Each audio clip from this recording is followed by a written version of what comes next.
man with a power unlike the Fantastic Four have ever seen. A strikingly offbeat point of view. Earth-shattering levels of irony. All delivered in 22 brilliant pages of character study told in the mighty Marvel manner. Welcome to the Fantastic Tour.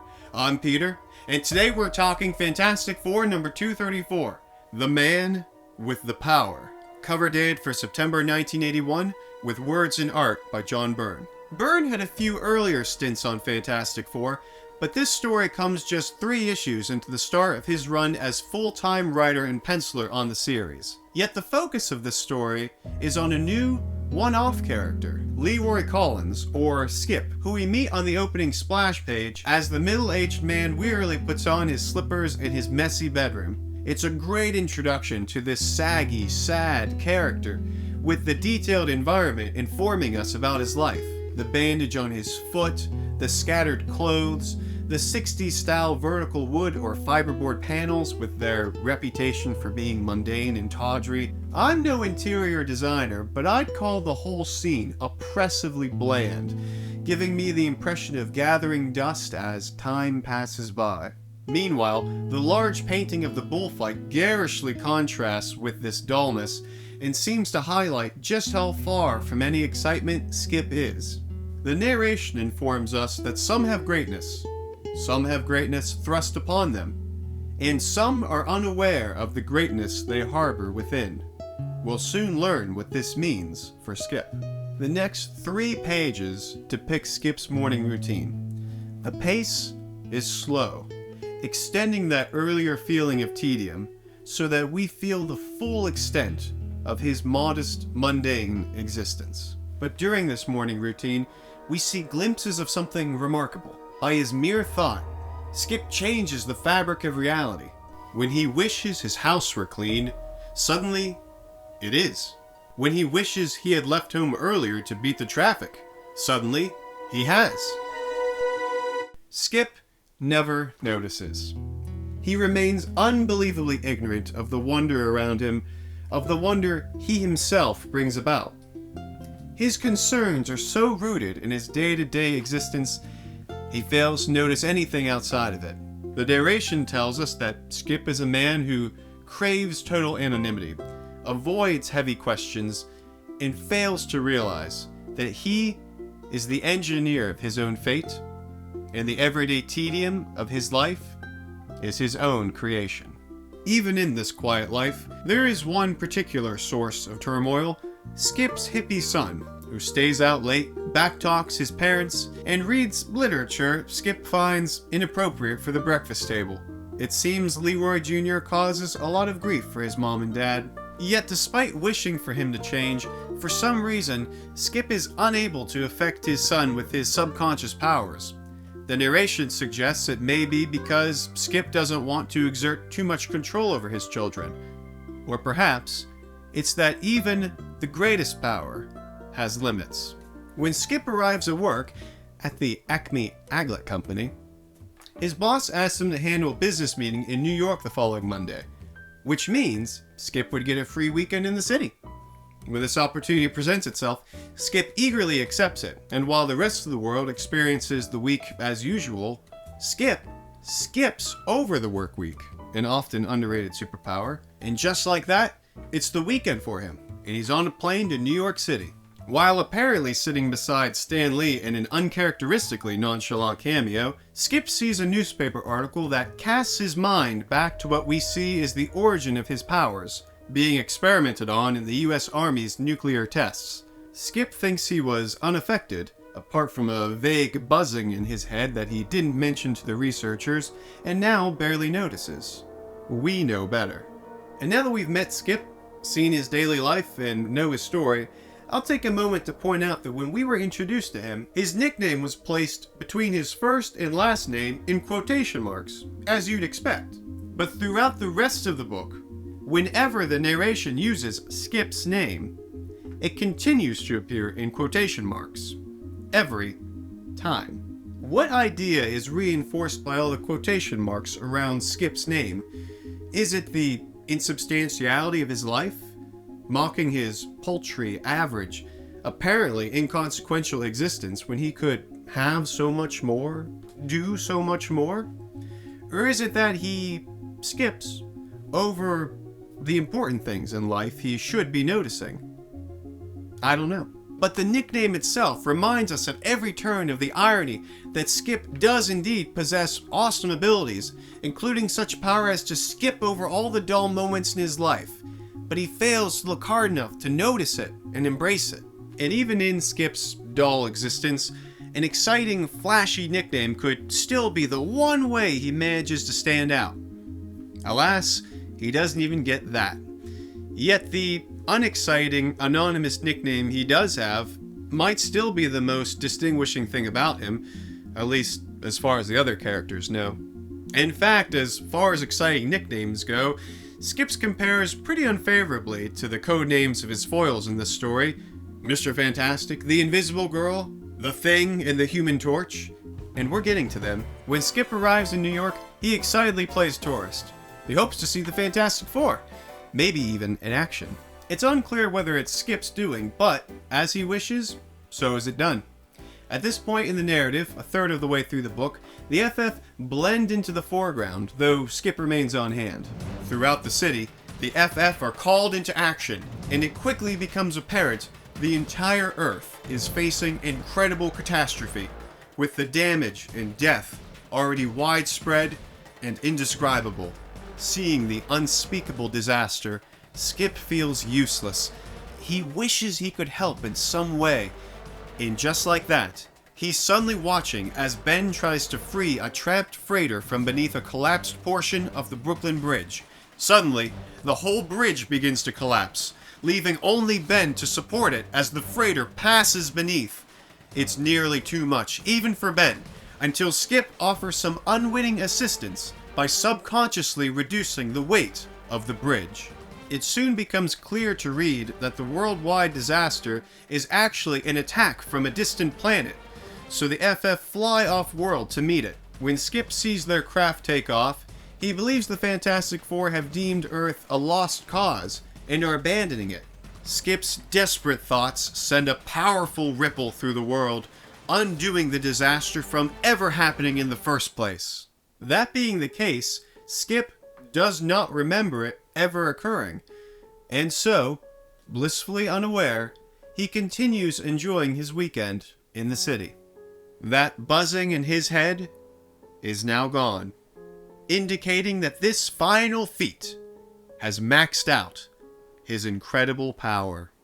However, the fixes Skip made to time and space only extend as far as the Earth, so when the Fantastic Four reach the source of the attack, they find themselves facing the massive visage of Ego, the living planet.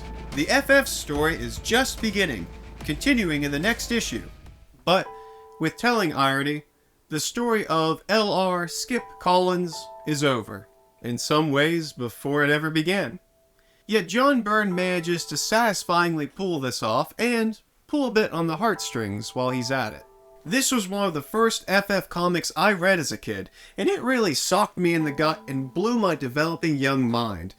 Its distinct Twilight Zone parable feeling and unique angle showed me what types of stories could be told in this comic magazine. And as an adult, my appreciation for this story has only grown. This Skip Collins isn't a bad guy. He loves his wife and family. He's a hard worker and seems to take some pride in it. But he's also not the kind of person who asks why there's hunger in the world, or why people can't live in peace. If he were, maybe his mere thought could have solved everything. On the plane, Skip sees two distressing newspaper headlines. Reagan says no to talks, potentially a reference to arms negotiations with Soviet leader Leonid Brezhnev, considering the timetable of this comic's production. And another ex-GI is leukemia victim. These headlines remind us that there are plenty of real-life issues Skip is almost willfully oblivious to. Skip completely ignores the first, and only notices the second because it's deeply personal, reminding him of the experiments during his time in the service. We're told this is the one thing Skip ever wonders about, if he wonders about anything at all. If Skip wondered about more things further outside his personal world. Could he have cured his fellow XGI's cancer? Who knows what he could do? But he certainly wouldn't find out by doing nothing. Or in his case, thinking nothing. We know Skip would help if he knew he could. He wants to help when he sees there's a problem. But the problem has to just about smack him in the face for him to notice. Skip can't do anything or fix anything unless he knows there's something to do or fix. And in fairness, it's hard to know what you don't know. But whereas the FF make it their business to be curious, which leads them to see the unseen, such as the invisible waves ravaging the Earth, leading the FF to their unseen planet of origin, Skip never seeks anything out. He takes no initiative. He waits for things to find him, and even then, he's created a perfectly cushioned cocoon of consistency that prevents anything outside of his ordinary life from finding him in the first place. It's understandable. Skip has his own concerns to worry about. Work at the Aglet Company, entertaining friends, managing the company bowling team, tending to his family, and dealing with the stresses caused by his rogue son. So there's plenty in Skip's world for him to worry about. But his world is only as wide as his house, the things he can see. By the end of this story, we see how very large the world truly is, as it gets bigger and bigger around Skip. Just leaving his own sphere and going to New York is a wonder. And seeing the Fantastic Four? Amazing. But then danger spreads, making other concerns even smaller. Ultimately, we see something so entirely unearthly, as far from Skip's bowling team, office work, and home life as we can get. Ego, the living planet. We begin here and end here, and it's not until the end that Skip has seen a glimmer of just how big the world around him really is. And it has no effect on him. Sure, narratively, it's because he accidentally erased his own memory. But thematically, it's because this is the culmination of what he's always done. Every day he's seen glimpses of greatness, of mystery, of wonder, and he's not noticed or just looked past. Skip remained entirely unaware he possessed some of the greatest power, and at the end of his journey, Byrne's story drives home a point by alluding to a classic event in Marvel history, the fabled moment of realization that with great power, there must also come great responsibility. From the final panel of Spider-Man's first appearance in Amazing Fantasy number 15. We can see the visual and textual similarities. Skip and Peter Parker move into the gathering dusk or darkness, Peter becoming aware at last that in this world, with great power there must also come great responsibility, while Skip is but vaguely aware that the buzzing in his head is gone. The similarities between these panels highlight the contrast between these characters. Spidey goes off to face terrible suffering and great responsibilities, gaining incredible notoriety and influence and doing great good for the world. Skip returns to obscurity and his ordinary problems, with far less power than before and no gained knowledge or heightened responsibility, to generally not affect the world one way or the other. To remain as inert and anonymous as his featureless outline on the cover.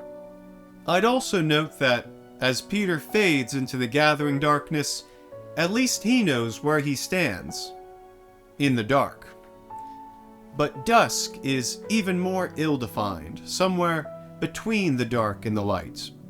Almost nowhere, really. And I think that suggests that poor Skip is, in some ways, even more lost than poor Peter Parker. This story takes Peter Parker's mantra to the next level. There are countless problems in the world, though no one person can be expected to solve all of them, but everyone has some power, something they can do, someone they can help, some problem they can solve, if they remain alert to the world around them. You may not know what power you have unless you seek out a problem and apply yourself to it. And the next time you feel like there's nothing you can do, remember Skip. Be good. Be curious. And be prepared for our next stop on The Fantastic Tour.